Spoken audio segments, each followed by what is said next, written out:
هەم دیسان نەفرەتی خۆکوژیم هاتەوە نێو خوێن و هاتەوە کاولاشی ماڵەکەم هەم دیسانم دەستمە و دەستمە کوژێ و کوردستان ئەمڕۆ یادی لە دنیا دەرچوونی شاعرێکی دەکاتەوە کە تێکەڵەیەک بوو لە ئەدەب و زمان و سیاست ئەویش شێرکۆ بێکەسە. شێرکۆ یەکێکە لەو شاعرە دەگمەنانەی کە ناوبانگ و کەلەپۆرێکی دەوڵەمەندی لە باوکیەوە بۆ مابوویەوە بەڵام بۆ خۆشی تا مرد لە لووتکەی ناوبانگی ئەدەبی دەمایەوە. ڕۆژی 2 ساڵی 1940 لە گەڕەکی گاورانی شاری سلێمانی خێزانی فایق بێکەسی شاعر کوڕێکی دیکەیان بۆ زیاد بوو ناویان نا شێرکۆ کە بەخۆشی ناوی شێرکۆی ئامۆزای سەرکردەی مێژووی سەلاحەدینی ئەیوبی ئەو ناوەیان هەڵبژارد.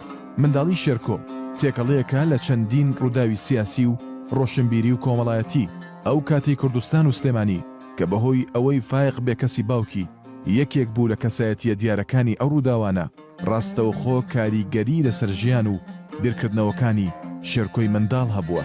دوای مردنی فایق بێکەس و شوکردنەوەی دایکی گەنجێتی شێرکۆ زیاتر بەرەو نەهامەتی و ناسۆری چوو کەچی ئەو هەموو چەرمەسەریانە شێرکۆیەک دروست دەکەن کە دەگاتە لووتکەی ئەدەب و هەر لە لووتکەدا کۆچی دوایی دەکات.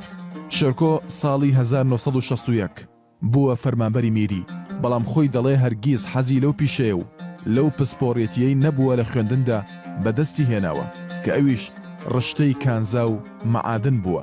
شیعر و ئەدەب حەزی یەکەم و دووهەمی بووە هەر بۆیە بەشی هەر زۆری ژیانی بۆ ئەو حەز و بەهرەیە تەرخان کرد.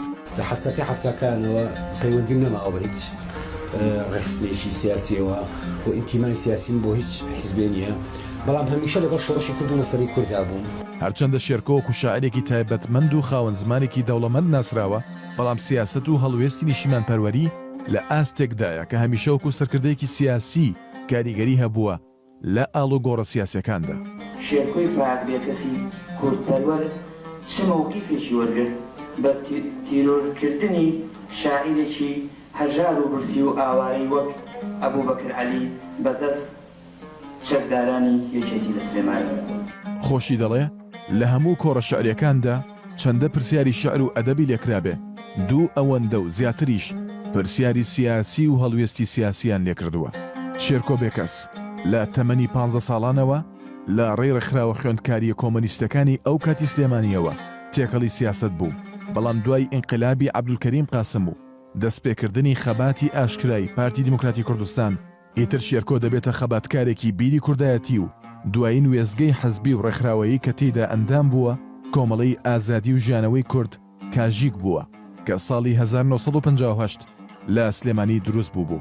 هەرچەندە شێرکۆ نزیکی و تێکەڵی لەگەڵ هەردوو شۆڕشی ئەیلول و شۆڕشی نوێ بە ڕابەرایەتی یەکێتی نیشتیمانی کوردستان هەبووە و شعری بۆ سەرکردە و پێشمەرگەکانی هەردوو شۆڕش نووسیوە بەڵام خۆی دەڵێ لە دوای کاژیک هەرگیز نەبووتە ئەندامی هیچ کام لە پارتی و یەکێتی. لە ململانێ و ناکۆکی مەکتەبی سیاسی و مەلا مستەفا بارزانی لە دوای ساڵی 1964دا شێرکۆ بێکەس زیاتر مەیلی بەلای بارزانیدا دەبێ و دەژی باڵی مەکتەبی سیاسی شعریشی هەبووە. لەسەر ئەو شعرە کە تێدا بە توندی ڕەخنە لە باڵی مەکتەبی سیاسی دەگرێ ساڵی 1968 بۆ ماوەی 10 ڕۆژ دەخرێتە زیندانی چەکدارانی ئەو باڵە لە بەکرەجۆ. لە شۆڕشی ئەیلولدا شێرکۆ بێکەس ئەدیب و هەڵسوڕاوێکی ڕاگەیاندنی ئەو شۆڕشە بووە. ساڵی 1974 دوای دەستپێکردنەوەی شەڕ لە نێوان حکوومەتی عێراق و شۆڕشی کورد بێکەس دەچێتەوە چیە بەڵام دوای هەرسی 1975 دەگەڕێتەوە سلێمانی و دوای ماوەیەک بە دوورخراوەیی دەنێردرێ بۆ باشووری عێراق. لە شۆڕشی نوێژدا ساڵی 1984 بەدواوە بێکەس بە شعر پشگیری ئەو هەستانەوەی دەکات و بۆ بەشداری ڕاستەوخۆش دەچێتە چییە تا ساڵی 1986 لەو ماوەیەدا بێکەس کاریگەری گەورەی لەسەر سەرکردایەتی شۆڕش و پێشمەرگە دادەنێ و تا کۆتایی تەمەنی ئەو پەیوەندی و کاریگەریە هەرمایەوە. ساڵی 1992 لە یەکەم هەڵبژاردننی پەرلەمانی کوردستان دەبێتە ئەندام پەرلەمان و دواتر بە وەزیری ڕۆشنبیری دەستنیشان دەکرێت بەڵام بەهۆی داخستنی ڕۆژنامەیەکی نزیک لە پەکەکە بە ناوی وڵات کە شێرکۆ نەیاری ئەو هەڵسوکەوتە بوو دەستی لە کارکێشایەوە و بۆ یەکەم وەزیر لە حکوومەتی کوردیدا بەهۆی ڕووداوێکی سیاسیەوە دەست لە کار کێشێتەوە. شێرکۆ لەگەڵ سەرکردەکانی کورد لەوانە مەلا مستەفای بارزانی، مام جەلال، مەسعود بارزانی نۆشروان مستەفا ژیاوە و پەیوەندیەکی نزیکی هەبووە لەگەڵیاندا.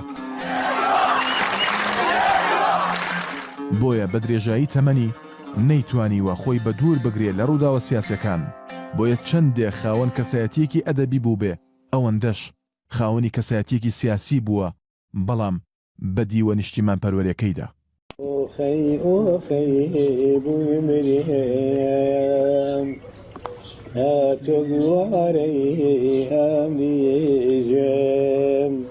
وەگێ مەجنونم لێهایە تۆ جوانێ توشتەی دووچاوی نەی